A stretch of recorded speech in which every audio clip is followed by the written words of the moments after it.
Hello everyone, welcome to the new video. और इस video में मैं आपके साथ बात करने वाला हूं कि आप IBPS SO प्रीलिम्स के लिए टॉपिक वाइज कैसे प्रिपेयर करें। देखो, वैसे तो आपको सब्जेक्ट पता है, रीजनिंग, मैथ्स, इंग्लिश, उसका सिलेबस भी पता है, फलाना ढिमकाना ये वो चीज़ें। कुछ लोगों को मार्क्स के वेटेज भी पता है, कुछ लोगों के सभी को पता है जनरली। लेकिन आप किस तरीके से अप्रोच करोगे आपके स्टडी पैटर्न को, आपके सॉल्विंग मेथड्स को, ये बहुत मैटर करने वाला है। तो मैं टॉपिक वाइज आपको बताऊंगा किस तरीके से आप प्रिपेयर करो, ताकि आप जब एग्ज़ाम देने जाओ, आप अटेम्प्ट करो, तो you will have an upper hand when it comes to the cut off, selection in mains and everything. Okay, तो सेक्शन वाइज बात करते हैं। सबसे पहले क्वांटिटेटिव एप्टीट्यूड। देखो, क्वांटिटेटिव एप्टीट्यूड जो रहेगा, इसमें दो चीज़ें सबसे ज़्यादा डोमिनेट करेंगी। वो होगा DI और दूसरा होगा मिसलेनियस।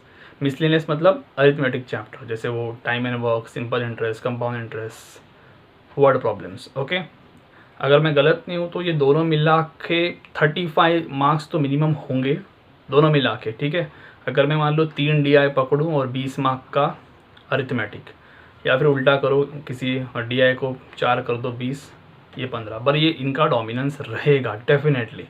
ठीक है, बाकी बचे कुछ जो 15-20 मार्क्स रहेंगे, उसमें सिंप्लीफिकेशन, अप्रॉक्सीमेशन, किस्मत, मेहरबान, तो क्वाड्रेटिक इक्वेशंस रहेंगे। XY की वैल्यू निकालो, कंपेयर करो। And I am expecting number series, specially missing number series, अगर वो हो तो ज़्यादा बेटर है। ठीक है, अब इसमें एक चीज़ है वो एडजस्ट कर सकते हैं, शायद करेंगे भी, वो होगा डेटा सफिशिएंसी। ठीक है, तो ये जनरली रहा आपका सिलेबस ऑफ मैथ्स। ओके, अभी आप DI की जब प्रैक्टिस करो, तो मैं कहूँगा सबसे पहले आप कैंसलेट DI पे फोकस ज़्यादा करो। ठीक है, आप सभी करोगे, लेकिन कैंसलेट DI को थोड़ा प्रायोरिटी दो। डेली के 2-3 करते रहो, और एक साथ मत करना, ताकि वो बोरिंग ना होता जाए एक के बाद एक। घर पे हो तो आपके पास अलग अलग ड्यूरेशन है, मॉर्निंग में करो, दोपहर में करो, एक रात में करो, ताकि अलग अलग फ्लेवर ऑफ टेस्ट करते रहो। ओके, बाकी जो एक्सपेक्टेड रहेगा tabular DI, I am expecting कि वो कंफर्म होगा शायद, कैसे ना करके, शायद किसी और टेबल के साथ कंबाइन कर दे, बट टैबुलर DI की प्रैक्टिस ज़्यादा करना इसके बाद। और पाई चार्ट्स में कुछ ना कुछ पॉपुलेशन करेंगे, XY करेंगे, बॉयज़ एंड गर्ल्स करेंगे, तो इस तरीके से आप अप्रोच करो। ठीक है, देखो करना सभी है, लेकिन आपको पता होना चाहिए ट्रेंड क्या चल रहा है, किस हिसाब से चल रहा है। और DI को मैं एक वन शॉट में कहूँ तो कैंसलेट DI पे ज़्यादा फोकस रखना। ठीक है, दूसरा सिंप्लीफिकेशन, अप्रॉक्सीमेशन को स्टूडेंट्स सोचते कर लोगे, वैसे भी ज़्यादा प्रैक्टिस की ज़रूरत नहीं है अगर आप रियली अच्छे हो उसमें। अदरवाइज़ 10-20 सम्स इसके डेली करो, और सिर्फ सॉल्व मत करना फॉर्मेलिटी। डेली सॉल्व करने का पर्पज़ क्या है पता है? इसलिए नहीं कि आप वो चैप्टर में अच्छे जाओ, बस इसलिए कि आप सिंप्लीफिकेशन आज सॉल्व करोगे, कल सॉल्व करोगे, परसों, तो कितना आप उसमें मेंटली कर सकते हो। अगर 7 स्टेप का आंसर है कोई पर्टिकुलर का, क्या 3-4 स्टेप में कर सकते हो? 1-2 चीज़ें माइंड में। मैं सिंप्लीफिकेशन, अप्रॉक्सीमेशन में कुछ चीज़ें डेफिनेटली चाहता हूँ कि आप मेंटली करो। देखो, something into something plus something something is equal to x² - 10, एक रफली बता रहा हूँ। तो ये 4 पार्ट है ना, something something plus something into is equal to, क्या आप एक आधा पार्ट मेंटली कर सकते हो? अगर 2 डिजिट में नंबर है तो ये करना सीखो, ये बहुत फ़ायदेमंद होता है। खुद किया है इसलिए बता रहा हूँ, वरना मैं बताता नहीं था। 3 डिजिट है तो समझ सकता हूँ, एक बार हर बार नहीं होगा, बट 2 डिजिट है इसलिए बता रहा हूँ, करना सीखो, ये बहुत फ़ायदेमंद है। लोग सिर्फ इतना बोलते हैं सिंप्लीफिकेशन आता है, लेकिन मेरा 21 सवाल है किस तरीके से आता है? वही पेन एंड पेपर, हर टाइम वो लंबा स्टेप निकालो, x = 2, कुछ मेंटली करो, इससे आपका स्पीड बढ़ेगा। और इस चैप्टर का सबसे बड़ा फ़ायदा क्या बताए? ये बोर्ड मास से रिलेटेड है, कैलकुलेशन से रिलेटेड है, तो इसका पूरे मैथ्स में आपको फ़ायदा होगा। DI में जब आप पुअर ये निकालोगे ना, जब एवरेज A का बॉयज़, C का गर्ल्स, E का बॉयज़, फटाफट ऐड करना सीखोगे इससे, it will eventually help you. Okay, quadratic equations के फिर भी कहूँगा डेली के 5 करो। ठीक है, फॉर्मेलिटी कह सकते हो, करो, कैसे ना कैसे आपको इसमें टच में रहोगे। ऐसा ना हो जाए कि अचानक कोई अलग सा आ गया थोड़ा सा बड़ा नंबर लेके, तो प्रॉब्लम ना हो। तो keep it very simple. Now talking about number series, 2 होते हैं, मिसिंग नंबर सीरीज़ या ऑड वन। तो ऑब्वियस है मिसिंग बेटर होता है कंपैरेटिवली, बट दोनों की प्रैक्टिस करना, 10-10 डेली के करो, ठीक है, ताकि आप दोनों तरीके से प्रिपेयर्ड हो जाओ। और मैं कहता हूँ जहाँ पे आपको क्यूब वाला दिखे ना, मतलब आप ऐसे भी सॉल्व ना करो, तो वो सम्स को आप एनालाइज करो, क्योंकि वो सम्स में मैंने कल ही टेलीग्राम ग्रुप पे मेरे डाला, जहाँ ऑप्शंस दिए नहीं, तो वहाँ पे थोड़ा सा ट्रबल हुआ। ओके, क्योंकि उसमें पैटर्न थोड़ा विचित्र होता है वुड से, कि 1 क्यूब + 10, 2 क्यूब + 10, 3 क्यूब + 10। अभी इतना कौन सोचेगा, क्योंकि जनरली आप क्या एक्सपेक्ट करते हो, नॉर्मल डिफरेंस या डबल डिफरेंस या स्क्वायर का डिफरेंस ऐसे रहते। तो एक अगर मैंने थोड़ा सा अलग तरीके से बॉम्ब फेंका तो आप उसको जज नहीं कर पाओगे। तो इस तरीके से आप प्रैक्टिस करना। क्यूब वाले जो विचित्र रहते हैं ना, थोड़े से अजीब रहते हैं, वहाँ उनको थोड़ी ज़्यादा इंपॉर्टेंस हो, समझो, क्योंकि 5 में से जानबूझ के अगर वो 1 दे दिया, so you should be prepared. Okay, अभी ये तो रहा DI सिंप्लीफिकेशन। ये अभी अरिथमेटिक। अभी कुछ स्टूडेंट सोच रहे होंगे सभी करना है क्या, क्योंकि अभी DS बचा है, डेटा सफिशिएंसी बचा है, और अरिथमेटिक। देखो अभी व्हाट वुड आई से, जैसे अगर आप लोगों ने मेरा कल का वीडियो देखा होगा, कंपाउंड इंटरेस्ट मैं बाद में करता हूँ, दैट इज़ माई स्ट्रेटजी, मेरे लिए हमेशा वर्क करती है। और शायद थोड़ी मैं कहूँ तो कि मेरी उसमें मास्टरी है, कि बाकी सब संभाल के अगर टाइम मिला तो मैं कंपाउंड इंटरेस्ट कर लूँगा, लेकिन पहले नहीं करूँगा unless and until it is a very popular sum, ठीक है, अनलेस एंड अनटिल, लेकिन मुझे नहीं लगता वो होगा। तो अरिथमेटिक में मैं कहता हूँ कुछ डेफिनेटली आप सॉल्व करो, एजेस वाले problem, average, ratio, percentage, because ये वैसे भी DI में आपको काम आते हैं। इसके बाद जो ब्रांचेस खुलते हैं ना, time and work, simple interest, boats and stream, time speed distance, अब ये तो सभी हो गए। अब इस पे मैं क्या करता हूँ, टू बी वेरी हॉनेस्ट, अगर मेरे रेंज में है, मेरे रडार में है, सिंपली बता रहा हूँ, तो ये आई विल डू, ठीक है। वो क्वेश्चन पढ़ के एनालाइज करना, वरना अगर इन सब में आपका ऑलरेडी फिनिश हो चुका है, so it's better to relax and see आप कौन से श्योर शॉट हिट कर सकते हो। So just to summarise, maths, simplification, quadratic, number series, ये चीज़ें पहले वाइंड अप करो, ठीक है। अब इसमें से अगर क्वाड्रेटिक नहीं भी है, ठीक है, तो सिंप्लीफिकेशन सीरीज वाइंड अप करो। उसके बाद मैं प्रेफरेबली कहूँगा कि आप अगर आप अरिथमेटिक में कंफर्टेबल हो, वो 4, 5, 15 में से या 20 में से कुछ कर सकते हो, तो उसमें जाओ। अगर उसमें आपको कॉन्फिडेंस नहीं है तो आप DI को हिट कर सकते हो। मेरा पर्सनली पूछोगे तो मैं simplification, QE that is quadratic equations, number series करके मैं सीधा DI पे जाऊँगा। अब DI पे जाऊँगा तो इसका मतलब ये नहीं मुझे सभी DI आएंगे, ठीक है, क्योंकि मैं आपके तरीके से बता रहा हूँ, लेकिन DI में मेरी रेंज होगी, क्योंकि 5 क्वेश्चंस चलते रहेंगे, एक तरह का ही डेटा है, तो दिमाग में वही चलते रहेगा, और उसमें मेरी स्पीड ज़्यादा है, ठीक है। तो मान लो 3 में से मुझे 2 आ गए, वह सिनेरियो मुझे तीसरा नहीं आ रहा है, ठीक है। अब मेरी कैपेबिलिटी ख़त्म हो गई है, तो मैं अभी मिसलेनियस पे आऊँगा, ठीक है। तो मिसलेनियस में आके मैंने जो अपने एरियाज़ बताए ना, उसमें और एक चैप्टर ऐड करना, प्रोबेबिलिटी, ठीक है। प्रोबेबिलिटी वाला कर दूंगा, ये कर दूंगा, और मुझे मेरी स्ट्रेंथ पे भरोसा है। इस तरीके से मैं आगे बढ़ूँगा, ठीक है। तो अगर मान लो रफली हाफ भी होता है, स्टूडेंट जनरली उसी रेंज में आते हैं जिनको प्रॉब्लम है, तो मेरा गेम एक्चुअली रहेगा रीजनिंग पे, जो मैं आपको आगे बताऊंगा। ओके, तो इस तरीके से आप मैथ्स को अप्रोच करना, कैसलेट ले पे फोकस करो, एंड इस तरीके से प्रैक्टिस करो। कुछ रैंडम करते मत बैठना, time and work, time and work, time and work. 2 mark का आएगा, श्योर हो कर सकते हो तो जाओ। मैं इस तरीके से बता रहा हूँ कि मैं कंपाउंड इंटरेस्ट नहीं भी किया ना एग्जाम में, तो भी मैं श्योर हूँ मैं बाकी का क्वेश्चन संभाल लूँगा। इसको बोलते हैं स्ट्रेंथ एरियाज, कोर एरियाज, जहाँ पे मैंने बना के रखे, ठीक है।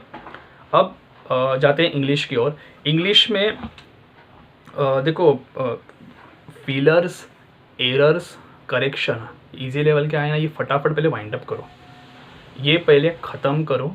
उसके बाद वर्ड एक्सचेंज या रिप्लेसमेंट वाला क्वेश्चन आया, जिसमें देखो एक सेंटेंस रहता है और उसको 4 टुकड़ों में अलग अलग तरीके से रहता है, वो जनरली इजी रहता है। वो आए तो उसको भी पहले उड़ा देना मतलब सॉल्व करना। ओके,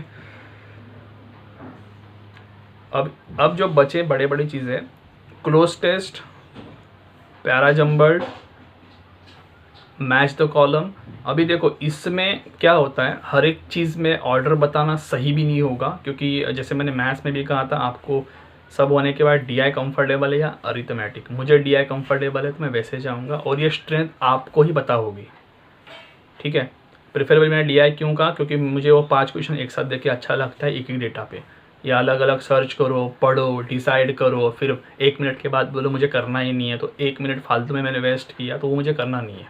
ओके, तो इंग्लिश में क्लोज टेस्ट में मैं कहूँगा कि अगर 2 चीज़ें होती है, पैसेज में ब्लैंक रहेगा आपको बताने, या नया पैटर्न ऐसे होता है पहले ब्लैंक में रखा होता है वर्ड, आपको बोलेंगे यही वर्ड ठीक है तो यही सही, या बाकी ऑप्शंस में से बताओ, ठीक है। वैसा रहेगा तो मैं कहूँगा कि पहले उसको हाथ मत लगाओ, रिमेंबर माई लाइन, पहले हाथ मत लगाना। तो बाकी मैच द कॉलम एक अच्छी चीज़ है। कुछ स्टूडेंट्स कह रहे हैं कि अभी थोड़ा सा वो पीछे जा रहे, ट्रेंड में नहीं है, तो इसीलिए ज़्यादा ध्यान रखो।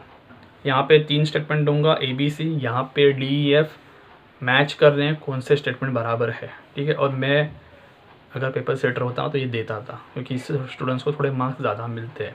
हाँ, अगर आपने नहीं किया तो वो आपकी गलती है, क्योंकि और कितना इजी पेपर वो निकाल सकते हैं। तो मैच द फॉलोइंग की मैं उम्मीद करता हूँ कि काश वो आ जाए। नाउ पैरा जंबल में पहले एक ट्रेंड था कि 6 स्टेटमेंट या 5 स्टेटमेंट अरेंज करो, ठीक है। अब नए पैटर्न में क्या करते हैं ये लोग, सेम पूछते हैं लेकिन बोलते हैं कि 4th पे D वाला स्टेटमेंट रहेगा, ठीक है। 4th पे D आपने लिखा तो ABCEF वाले आपको अरेंज करने हैं, ठीक है।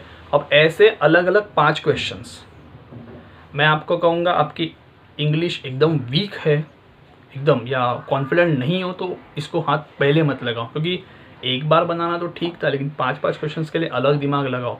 अगले में बोलेंगे कि 2nd पोजीशन पे B वाला फिक्स है, ठीक है। तो आपको यहाँ पे एरियाज़ बनाने हैं।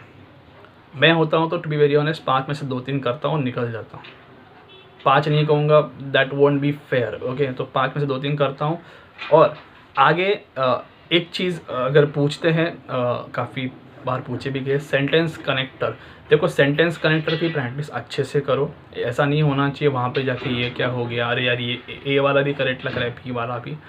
तो ये जो चैप्टर जो बताए हैं ये थोड़े ज़्यादा फेमस है, और एक आध दूसरे जो मैंने बताया वो आ सकते हैं, ओके, क्योंकि जनरली एसओ के एग्ज़ाम में यही होता है, ठीक है। अब एक चीज़ जो पीओ के एग्ज़ाम में ज़्यादा होती है दूसरे एग्ज़ाम्स में, सीधा सीधा आपको ये पूछते हैं सिमिलर एंड अपोजिट वर्ड्स, कुछ पैसेज विसेज नहीं।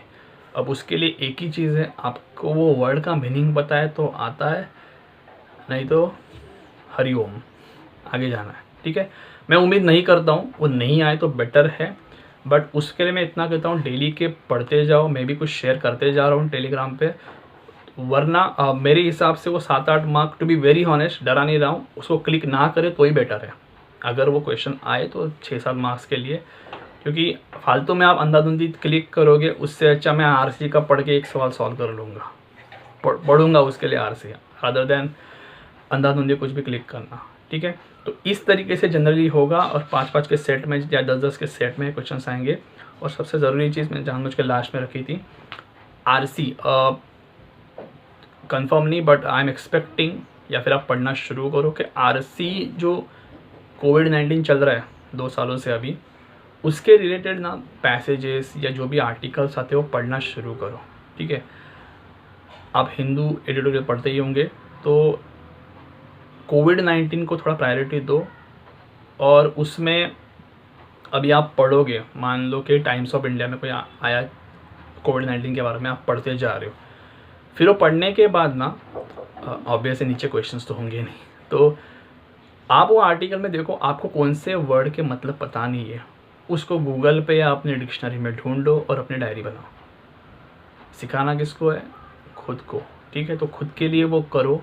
कोविड-19 इसलिए बोला क्योंकि ट्रेंडिंग टॉपिक है, उनका भरोसा नहीं है। इनफैक्ट मैं आपको बताऊं, लास्ट ईयर जो क्लोज टेस्ट उन्होंने पूछा था ना, तो लास्ट क्लोज टेस्ट में थीम सैनिटाइज़र एंड मास्क से रिलेटेड था, तो मतलब इसी से मिलता जुलता टॉपिक, तो इसीलिए आप कोविड-19 के बारे में पढ़ो, तो वो आपको इवेंचुअली हेल्प कर सकता है, ओके।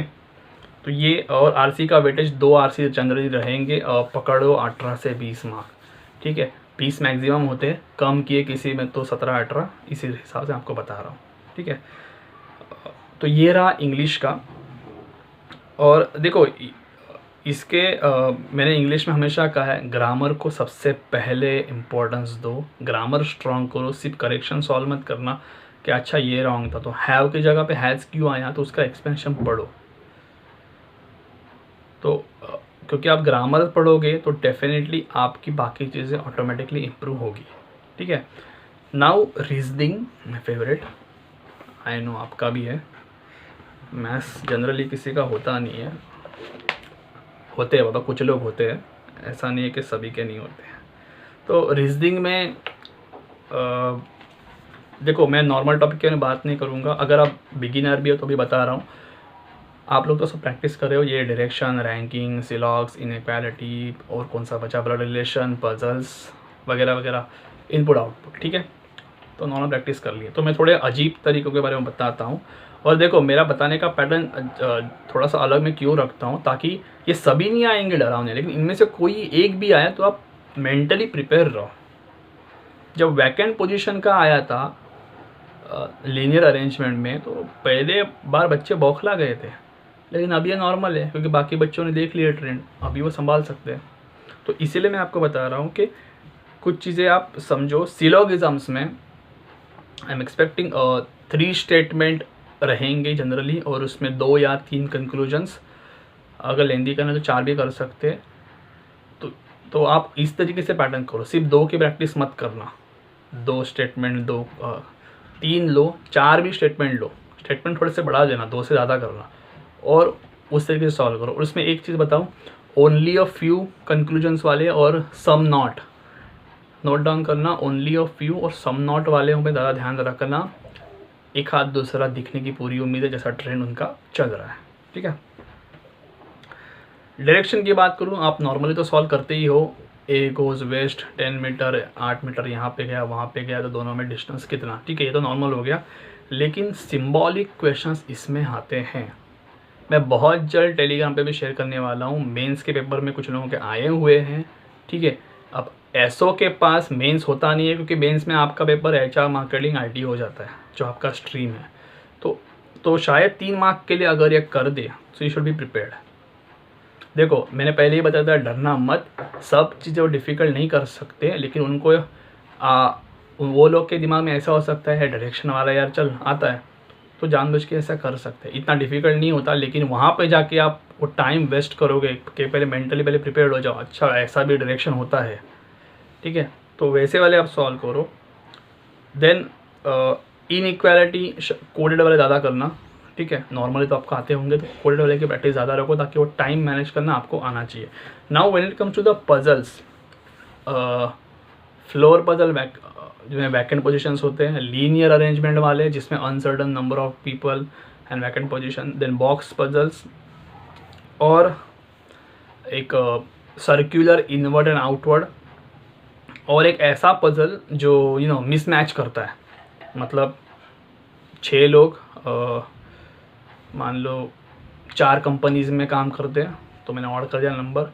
ठीक है, 3 गाड़ी है उनके पास, not at least 2 people, not more than 3 people. ऐसे वाले जो है ना कंडीशनल बेस, ऐसे वाले ज़्यादा करो जिसमें कोई पैरामीटर फिक्स नहीं होते।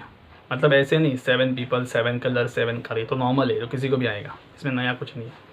तो इस तरीके से थोड़े से चित्र विचित्र अजीब चीज़ें करो, तो दैट विल इनेबल यू कि इसमें से कोई भी आए तो प्रिपेयर रहो।